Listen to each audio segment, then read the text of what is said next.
Fala galera, beleza? Tudo bem com vocês? Espero que esteja tudo bem, né? Graças a Deus. Ó, hoje nós tá aqui, mais um vidinho aí. Hoje nós não vai passar dica não. Hoje nós quer receber dica aí de vocês aí.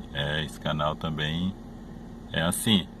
Nós passa dica e também gostamos de receber dica de vocês aí. Já vou passar o que é que está acontecendo hoje. Já estamos aqui num Corsa Classic 2008. Ele vem fazendo um barulhinho na frente dele.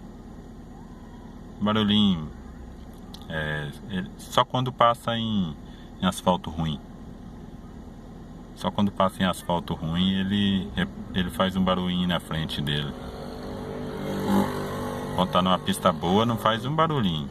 Quando passa em asfalto ruim ele faz barulho.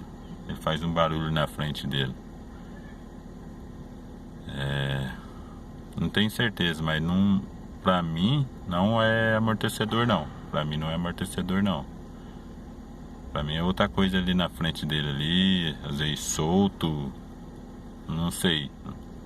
Não sei o que é não. Então se vocês tiverem essa linha aí de Corsa aí, já passou por isso, descobriu o problema, deixa aí nos comentários aí, falando que pode ser. Mas aceita a dica aí também. Ou outros modelos de carro aí também, que já passou por esse problema e resolveu, deixa aí nos comentários aí. E eu vou, ainda não fui ver o que é ainda. Nós vamos descobrir o problema aí. E descobrindo o problema nós vamos fazer o vídeo 2 aí falando o que era. O que era o barulho. Mas se alguém já passou por esse problema aí e já resolveu, deixa aí nos comentários aí falando que pode ser. Ou o que resolveu, o que fez para resolver o problema. Deixa aí nos comentários aí quem já passou por esse problema aí. Corsa Classic 2008. Então é isso, galera.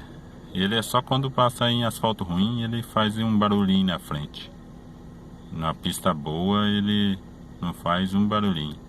E pra mim não é amortecedor, pra mim é outra coisa.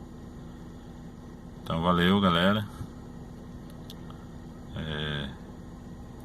Deixa o teu like aí, inscreve no canal. Tamo junto. Fica com Deus aí.